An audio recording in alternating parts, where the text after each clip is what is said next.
the first weekend, you guys got a split. So tell me, how important was it to kind of get that first conference win, and after the first week to be 1-1? Sure. We went into the weekend. We talked about it last week about how good these opponents were going to be, and the reality is that they were everything that we thought they'd be. A big win against San Bernardino on the Friday game, a team that since I've been here we have not beaten and we've struggled against. So that's a big move forward again for the program.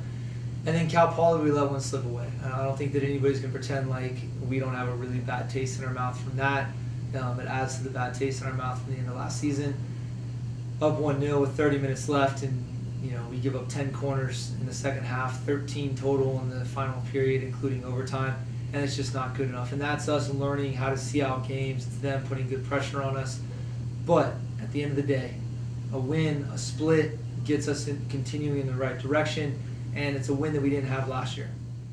Aside from the 1-1 weekend and the loss, geez, they needed to pipe down out there.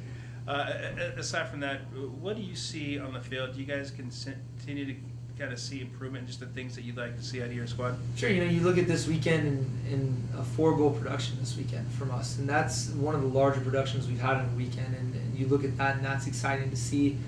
You look at goals from Lindsay Stoner to open up her college career as a freshman. Fantastic goal against San Bernardino, and even the San Bernardino coach, he and I were talking afterwards, and he thought it was one of the best goals he's seen in a while.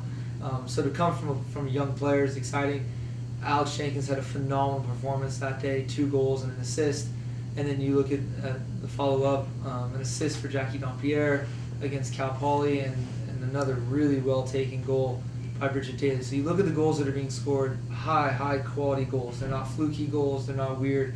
They're coming in the run of play. They're coming because we're breaking down the opposing team, and that's exciting to see. If we were just scoring on set pieces, yeah, we'd be happy, but you'd always wonder, okay, how are we going to learn to do it in the run of play? And we've done that this weekend, and hopefully that'll continue. I feel like, I don't want to say like turning a new page, but after so many difficult losses of not being able to find the back of the net, and then finally starting to see the offense being productive, and you kind of feel like this is kind of turning there, hopefully continue to see more of an output from the offense? A little bit.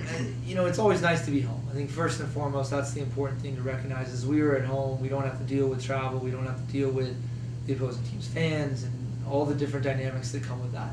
And our fans and the community this weekend was phenomenal. The numbers at our games were some of the best we've had, and that really gave good energy for our players moving forward. So that was exciting.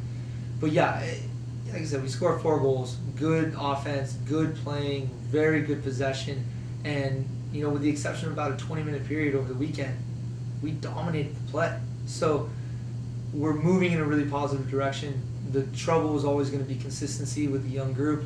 We got a little bit of that this weekend, and then we dropped off. So now how do we respond to that against a very, very good Stanislaus team and a really good East Bay team?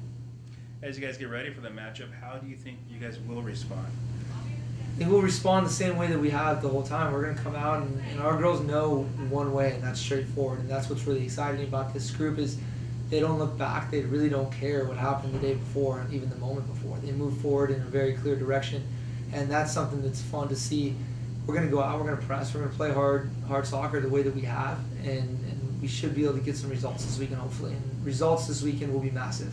If we can get a win, we're still on the right track. If we can pull off 6 points and get 2 wins, it will be absolutely massive for any title contention that we have this year. Could you talk about the opponent Stanislaus on Friday? What have you seen from them? They're good.